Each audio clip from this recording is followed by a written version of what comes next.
अपराध बन जाते हैं, निंदा स्तुति बन जाती है, दोष दर्शन होने लगता है, वो साधक गिर जाता है। मौन का स्वभाव बनाना चाहिए। जड़ मौन यहां वृंदावन में ठीक नहीं।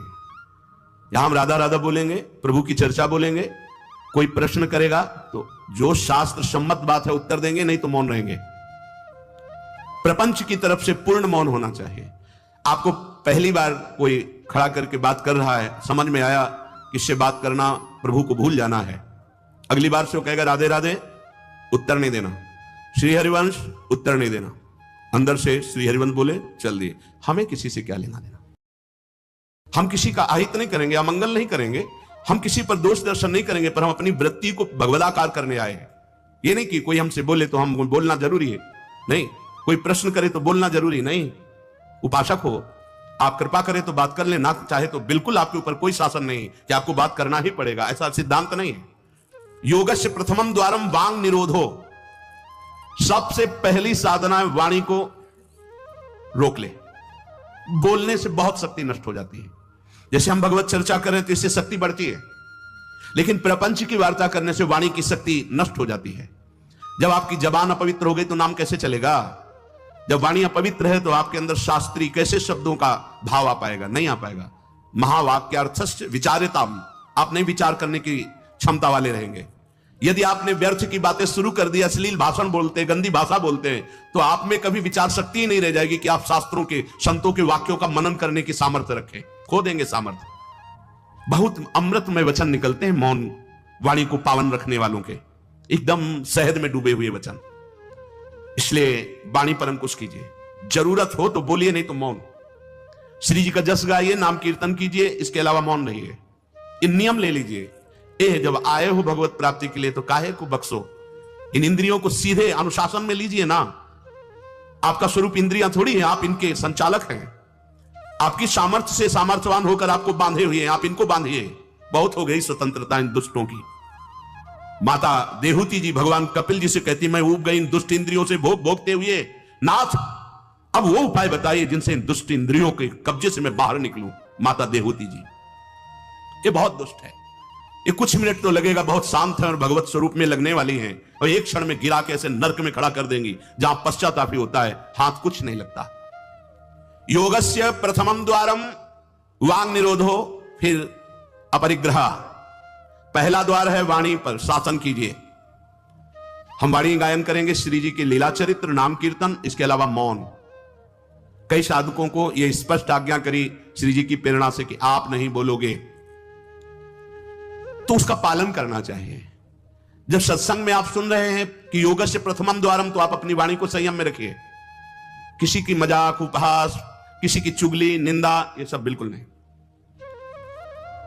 अगर आप ये सब करते रहेंगे तो निरंतर नाम नहीं चलेगा। आप सत्संग का मनन नहीं कर पाएंगे। मनन करके आप अपने आराध्य देव में स्थित नहीं हो पाएंगे। जरूरी है मौन, जरूरी है, पर विचार मौन। ये धाम है, इसलिए हम जड़ मौन की बात नहीं करते, विचार मौन। और वो मौन ही किस काम का, जो एक शब्द में हम बात कर लेते हैं, वो 5 मिनट लगाएं। जैसे कोई बात करनी, अब वो कुछ बोला, अब उसमें पूरी एकाग्रता, पूरी शक्ति नहीं, सीधे बोल दे, स्विच ऑफ कर दे, क्या चला गया। जड़ मौन के लिए फिर ना ऊ कुछ नहीं, ना लिखना, ना पढ़ना, ना कुछ, बिल्कुल बालवत परमहंस स्थिति। कोई प्रश्न नहीं, कोई उत्तर नहीं, एकदम जड़वत, जीते जी मृत, जीवन मुक्त होने के लिए। तो वो ये श्रीधाम वृंदावन है, यहां उचित नहीं, क्योंकि यहां राधा नाम स्वयं हरि रखते हैं, तो हमारी जबान की सार्थकता है। राधा नाम कीर्तन करें, वाणी जी का गायन, इसके अलावा मौन रहे। दूसरा अपरिग्रह, उतना ही स्वीकार कीजिए जिससे आपकी जीवन यात्रा चलती है, इसके बाद नहीं। एक भी वस्तु एक्स्ट्रा आपके पास नहीं होनी चाहिए। क्यों होनी चाहिए? जब रोज का रोज श्री जी दे रही तो तुम्हें एकत्रित करने की जरूरत क्या है? आपको जो दिनचर्या में चाहिए बस उतना ही, इसके आगे नहीं। एक भी कंबल एक्स्ट्रा नहीं रखना होना चाहिए, एक भी वस्त्र नहीं एक्स्ट्रा नहीं होना चाहिए। जो हमारी दिनचर्या में आ रहे हैं कि 2 कॉपिन, 2 मार्किन, बनियान, स्वेटर, 1 कंबल या 2 कंबल, जिससे आपकी दिनचर्या कट रही, बस इसके अलावा आपके पास कुछ नहीं। आपकी जो दिनचर्या है, वो दिनचर्या जो प्रभु दिए हुए हैं शरीर पालन पोषण के लिए, शरीर के लिए उतनी आवश्यक है। अगर सही दिनचर्या करनी तो राइट टाइम पे आपका पहले कंबल हटना चाहिए। समय कंबल फेंक दिया दूर, अब अपनी दिनचर्या में लग जाओ। काहे को शरीर को इतना दुलार करके बबुआ बनाए हुए हो, कान के कंटूप ऐसे बांधे, मुंह में ऐसे बांधे, ऐसे क्या होना है इसको? ये जड़ शरीर है, जितना प्यार करोगे उतना ही परेशान करेगा ये। हाँ, इसको ज्यादा नहीं, आहार दे दिया, संयम नियम से स्नान ध्यान पूजा पाठ, हर समय भगवत चिंतन। ये जड़ है, अभ्यास है। यहां कौन बांधता है? कुछ 12 महीना झेलता है नहीं मस्तक, ये सब कौन बांधता है? ऐसे अभ्यास। चलो इतने कमजोर अभ्यास के हैं तो जितना उचित वस्त्र उतना पहन लिया। अब ये नहीं कि सोमवार को हरा, मंगल को नीला और बृहस्पति को पीला, और अलग अलग दिन के अलग अलग स्वेटर, अलग अलग दिन के अलग अलग। भैया ये विलासिता नहीं। भगवत प्राप्ति करनी तो एक स्वेटर में 10-5 साल तो कट ही जाएंगे, दूसरा हम क्यों लें? एक जिपर मिल गया, उससे शरीर ढक लिया, 10-5 साल चलेगा, 2-3 महीने पहनने को होता है, हर साल नया। तो भाई हमें क्या कार, हमें कहीं जाना है क्या पार्टी में? हमारी यही पार्टी, बाबा जी की पार्टी, भगवत मार्ग के पथिक है। उचित उचित बिल्कुल नहीं सर। बहुत वो इसको दुलार करने का मतलब है अपना पतन करना। सच्ची मान लीजिए, इसका पतन करना। वयोवृद्ध है, रोगी शरीर, वो अलग बात है। थोड़ा तो आनंद लीजिए प्रकृति का वार सहने का। अगर शरीर रुग्ण नहीं है, जवान शरीर हो, ब्रह्मचारी हो, आग है अंदर, सहो हर प्रकृति के वार को। गर्मी सर्दी बरसात भूख प्यास, सच्चिदानंद में स्थित हो जाओ, तुम्हारा बाल बांका भी कोई नहीं कर सकता। अब मार दिन में 50 बार शीशा देखना, अब वो फंसाएगा कि नहीं फंसाएगा? चेहरा फंसाएगा ना। तिलक के सिवा दोबारा शीशा नहीं देखना चाहिए। इस देहाभिमान के राग को काटना कि पुष्ट करना है। जय बार निकले तय बार देख करके हर सेटिंग किस। जब हम ऐसे कर्म करते हैं कि आनंद का मार्ग ढक जाता है तो हमें जीना अच्छा नहीं लगता। आनंदेन जातानि जीवंती, आनंद के लिए ही हम जीते हैं। जहां लगा कि अब आनंद नहीं मिलेगा तो बस लगता है आत्महत्या कर लो, प्राण त्याग दो। क्यों? क्योंकि आनंद में जीना चाहता है। क्यों आनंद में जीना चाहता है? क्योंकि वो आनंद का अंश है। फिर उसे आनंद क्यों नहीं मिल रहा? क्योंकि दिशा गलत हो गई, सोच गलत हो गई, भ्रमित हो गया। आनंद प्रभु में है। वो आनंद, उसका तारतम्य वर्णन करती श्रुति। पीछे संस्कृत में कई बार इसकी चर्चा हुई सहज में। लौकिक आनंद, युवावस्था हो, निरोग शरीर हो, संपूर्ण भूमंडल पर अधिकार हो, संपूर्ण शास्त्रों का ज्ञान हो और अपार धन संपत्ति हो, बहुत सी सुंदरियां उसकी सेवा में लगी हो, इसे भोगानंद को मानुषानंद कहते हैं।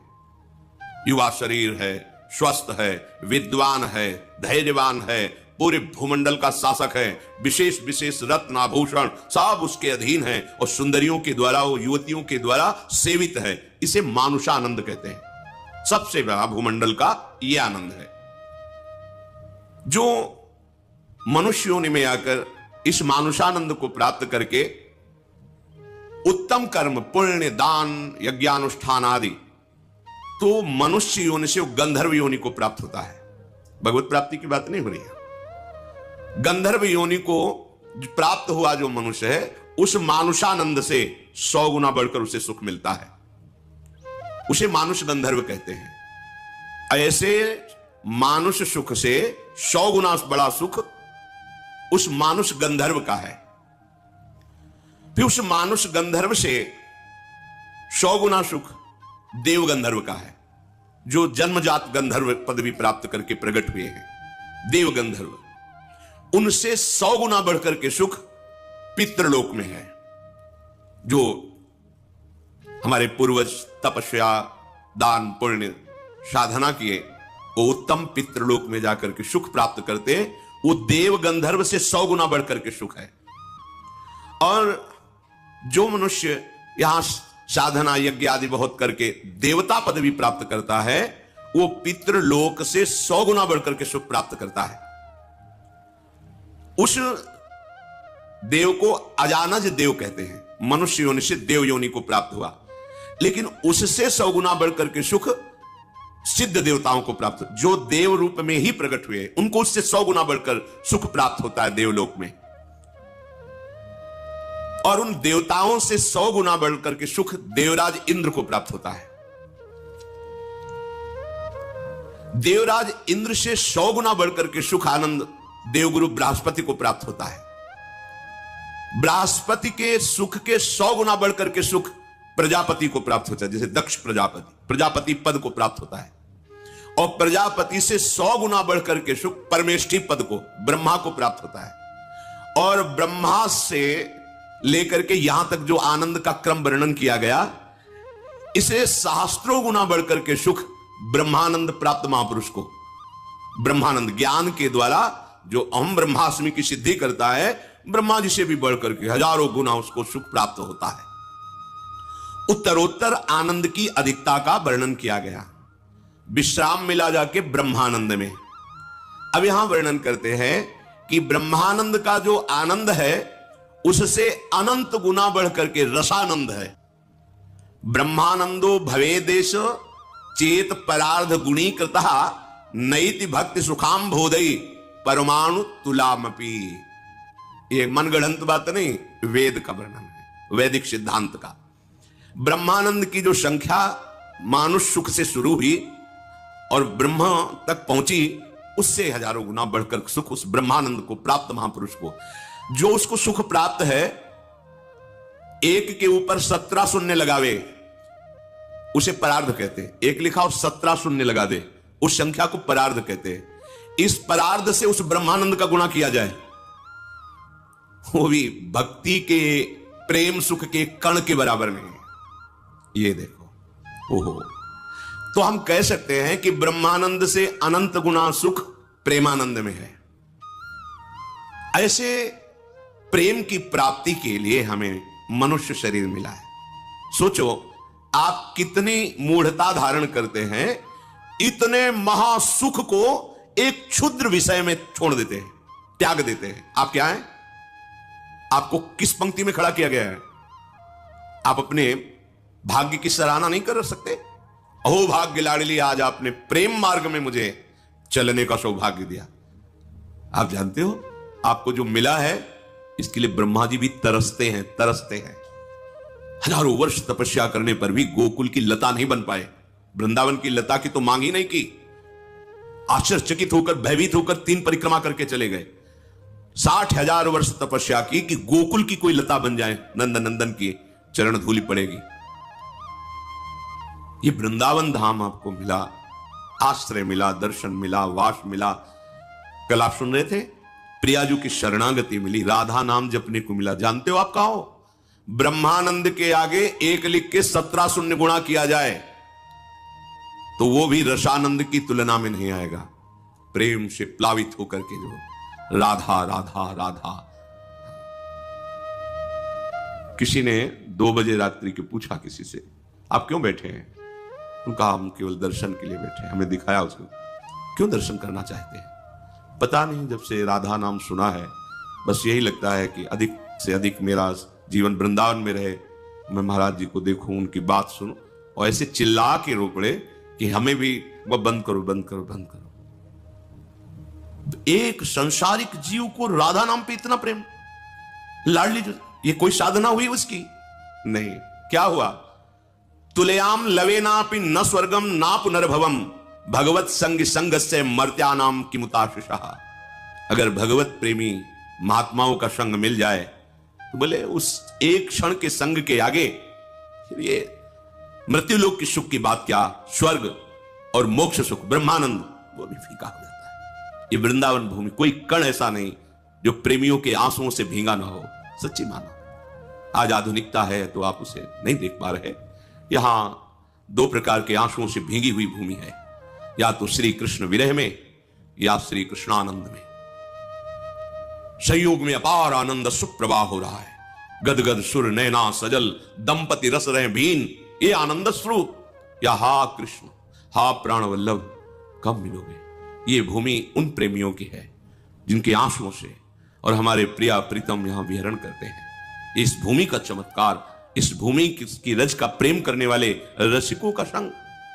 आप किस पंक्ति में खड़े हैं? ब्रह्मानंद भी जहां गणना में नहीं आता है, आप उस रसानंद में हैं। रस ही की मूर्ति दो, रसिक लाडली लाल। साक्षात रस हैं हमारे प्रिया प्रीतम। नंद नंदन कैशोर लीलामृत महाम्बुधो निमग्नानाम किमस्माकम निर्वाण लवणांभषा। लवण कहते नमक को। अब देखो रस का भेद वर्णन कर रहे हैं। प्रभु हमारे स्वामी हैं, हम उनके सेवक हैं। ब्रह्मानंद इसकी तुलना में नहीं है। ये रसानंद की बात हो रही है। दास्य रस, शांत रस तो ब्रह्मानंद में ही आता है, सब जगह एक ही परिपूर्ण परम तत्व है ये शांत रस। अब वो जो परम तत्व है मेरा स्वामी है, मैं उनका दास हूं। ये उस रसानंद से, शांत रस से बहुत श्रेष्ठ रस है। दास की भावना करके प्रतिपल उनकी सेवा सुख में निमग्न रहना, वो स्वामी है। इससे भी बढ़कर है प्रभु मेरे सखा हैं, मित्र हैं, मैं उनका मित्र हूं। जो दास में सेवा करने का उत्साह बढ़ता है तो स्वामी की आज्ञा की बाट जोता रहता है। अपने मन से कुछ भी करने के लिए उसे संकोच होता है। बहुत बड़े स्वामी हैं, उनका इशारा मिले, उनकी आज्ञा। लेकिन सखा को ऐसा नहीं है। स्वामी आंतरिक तो, क्योंकि मूल तो दास भाव है तो रहता ही है, पर उसको खेलने में, हंसने में, विनोद करने में कोई संकोच नहीं होता। वो समान भाव, मित्र भाव, समान भाव रहता है। यार तू मेरा सब होगा, सबके लिए भगवान, लेकिन मेरा तो तू कान्हा है ना। वरुण लोक से जब भगवान की महिमा देखकर नंद बाबा आए, सबसे वर्णन किया तो सखाओं ने, भगवान है कान्हा, तू भगवान है यार। भगवान से कैसे कहे, कान्हा तो भगवान है यार। यार कैसा भगवान होता है, दिखाओ हमको। हमने तो सुना है वैकुंठ में भगवान रहता है, तू वैकुंठ में रहता है। जब वैकुंठ की महिमा देखी, नहीं चाहिए मुझे ऐसा भगवान, मेरे लिए कन्हैया ही का, मुझे ये नहीं भगवान। ए रुको, जय विजय सब पार्षद, सौंदर्य मणि भगवान महाईश्वर लक्ष्मी चरण, हमें नहीं चाहिए, हमारा कन्हैया का हमें नहीं, हमें वापस करो। लिपट गए, कन्हैया मुझे भगवान नहीं चाहिए, मुझे तू चाहिए। हम तेरे साथ खेल सकते हैं, तेरे से लड़ सकते हैं, तेरे से प्यार कर, मुझे ऐसा भगवान नहीं चाहिए जहां इतनी अदब, इतना सख्य भाव, समान भाव, महासुख। कोई छोटी मोटी बात नहीं, पर ब्रह्म परमात्मा तत्व से सख्य भाव रखना। मेरा दोस्त है, मेरा यार है, मेरा मित्र है, मेरा प्राण है। वात्सल्य, नंद नंदन आनंद कंद भगवान मेरे पुत्र हैं, महान सख्य भाव से भी ऊपर। हर समय उनको दुलार करना, उनके चिंतन में रहना, मेरे लाला को सुख पहुंच। देखा, एक माई को देखा था, अंतर्धान हो गई, विरक्त टाट लगाए रहती थी। गोपाल जी को ऐसे झूला गले में बनाए हुए थे, ऐसे इधर टॉफी, इधर दूध, इधर बिस्कुट, इधर पेड़ा, इधर परिक्रमा लगाती। थोड़ी थोड़ी देर में ऐसे, अच्छा दूध पिएगा, दूध चुप रहे थोड़ी देर, राधा राधा राधा सुन, राधा राधा। हर समय भगवत आवेश उनको रहता, श्री कृष्ण मेरे लाला है। अपार सुख, वात्सल्य भाव। इससे भी बढ़कर के रस, श्री कृष्ण मेरे प्रीतम है, कांता भाव। कोई भी कर सकता है, इसके लिए कोई स्त्री पुरुष का भेद नहीं। ये भाव अपने अंश भाव से किया जाता है। ये देह भाव प्रकृति का अंश, इससे नहीं मैं पुरुष हूं कैसे श्री कृष्ण को कांता मानूं, नहीं। पुरुष तो केवल पोशाक है। कांता भाव में गोपी प्रेम की ध्वजा, मेरे प्रीतम श्री कृष्ण, श्रृंगार मूर्ति, कोटि मदनों का मनमत कर देने वाले भगवान के प्रति मेरे प्राण प्यारे प्रीतम पति। कितना सुख है। देखो ना मीरा जी को, राणा जी अंतर ध्यान हुए, बोले सुहाग उजाड़, बोले ना इनका हमने सुहाग भरा था, ना ये सुहाग उजड़ेगा। मैं गिरधर को अपना पति मानती हूं, उन्हीं का सुहाग है, मेरा अविनाशी चूड़ला है। मैंने ऐसे पति को वरा ही नहीं कि जो जन्मा और मर जाए। मैंने अविनाशी श्री कृष्ण को, जाके सिर मोर मुकुट मेरो पति सोई, मेरे तो गिरधर गोपाल। कितना अपार सुख, रोम रोम पुलकित होता है इन महापुरुषों की निष्ठा और भाव देखकर। इससे भी ऊपर महामाधुर्य रस, प्रियाजू के चरणों की ठसक, मैं लाडली जू की हूं। ये शरीर भाव लेकर, ये बहुत मलिन शरीर है, केवल भगवत प्राप्ति के लिए इसकी योग्यता है, और बहुत घृणित शरीर है ये। इसको लेकर तर्क वितर्क की, मैं पुरुष हूं कैसे दासी भाव करूं, कैसे सखी। जो ऐसे प्रभु की जिनके प्रति कांता भाव तक की उपासना का वर्णन किया गया, वो प्रभु जिन हमारी प्यारी जू के प्रेम रस में मतवाले रहते हैं। राधा राधा जाहि श्याम मुरली में टेरत, राधा राधा राधा राधा।